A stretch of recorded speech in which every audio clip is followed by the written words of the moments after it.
ती आता कढईमध्ये कांदा परतून घेऊया. थोडं तेल टाकूया कांदा परतायला. मी टोमॅटो टाकणार, त्यामध्ये टाकूया. तसेच हिरवी मिरची टाकूया 2. नंतर आलं लसूण हे छानपैकी परतून घेऊया. कोथिंबीर टाकूया. 10-15 काजू टाकूया, जेणेकरून आपली ग्रेव्ही दाटसर होईल आणि भाजी टेस्ट लागेल. आणि छानपैकी परतून याची आपल्याला ग्रेव्ही करून घ्यायची. छानपैकी 2 मिनिटं परतून घेऊया. त्यानंतर आपण मस्त याची बारीक ग्रेव्ही करून घेऊया. आपला आता छानपैकी परतून झाला आहे. आता याला थंड करून मस्त याची पेस्ट करून घेऊया. फोडणीसाठी कढईमध्ये गरम तेल करायला ठेवूया. त्यानंतर जिरे, तमालपत्र आणि हे खडे मसाले टाकून घेऊया. त्यानंतर आपण हे पेस्ट करून घेतली वाटणार छानपैकी, ते पण टाकून घेऊया.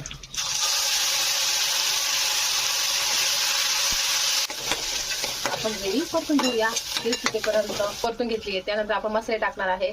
लाल तिखट, हळद, घरी बनवलेला काळा मसाला, गरम मसाला, धनेपूड आणि काळी मिरी पावडर. तेल सुटेपर्यंत छान परतून घेऊ मसाले.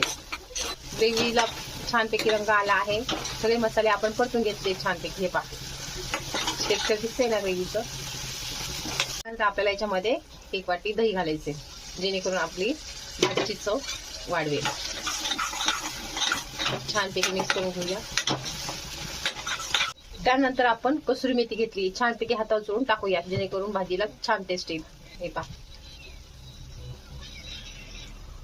भाजीला चवीनुसार मीठ टाकून घेऊया. एकजीव करून घेऊया. छानपैकी सुवास सुटला आहे.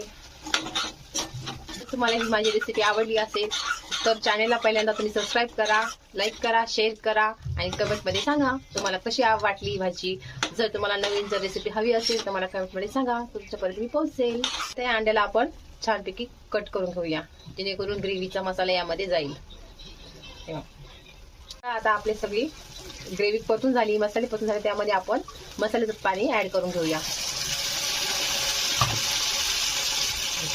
तुम्हाला ग्रेव्ही पातळ किंवा थिक हवी असेल तुमच्यावर आहे, पण अंड्यासाठी आपण अशी थिकनेसच छान लागेल. बॉईल केलेले अंडे आणि कट केलेले असे टाकून घेऊया. छानपैकी उकळी आणून घेऊया.